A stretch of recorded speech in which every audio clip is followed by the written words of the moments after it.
औज़ुबिल्लाहिमिनश्शैतानिर्रजीम बिस्मिल्लाहिर्रहमानिर्रहीम अस्सलामुअलैकुम रहमतुल्लाहि वबरकातुहू रब्बी यस्सिर वला तुअस्सिर व तम्मिम बिल खैर। आज हम लेंगे रिश्तों के बारे में मालूमात। अब हम देखेंगे पहले पर क्या है यहाँ पर बाप को क्या कहते हैं। बाप को हम कहते हैं वालिदुन। वालिदुन यानी बाप के लिए कहा जाता है। अब्बुन भी कहते हैं।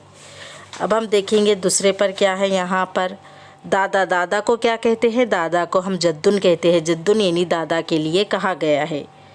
अब हम तीसरे पर देखेंगे क्या है यहाँ पर माँ को क्या कहते हैं। माँ को हम उम्मुन कहते हैं। उम्मुन यानी माँ के लिए कहा जाता है।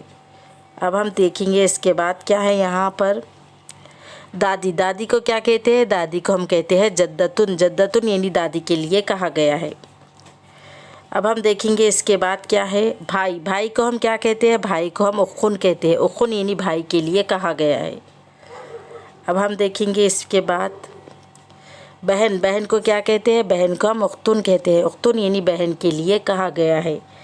अब हम इसके बाद देखेंगे क्या है यहाँ पर शौहर को हम क्या कहते हैं। शौहर को हम कहते हैं ज़ौजुन। ज़ौजुन यानी शौहर के लिए कहा गया है।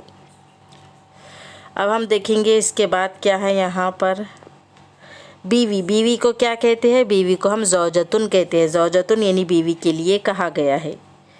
अब हम देखेंगे नीचे क्या है चचा को हम क्या कहते हैं। चचा को हम अम्मुन कहते हैं। अम्मुन यानी चचा के लिए कहा जाता है।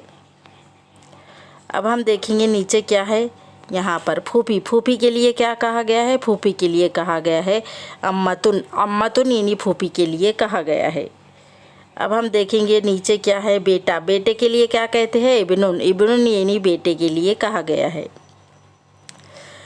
अब हम देखेंगे बेटी के लिए क्या कहा गया है। बेटी के लिए कहा गया है बिंतुन। बिंतुन यानी बेटी के लिए कहा गया है। आज हम यहाँ तक ही लेंगे। इसके आगे के एपिसोड में हम आपको बाद में बताएंगे।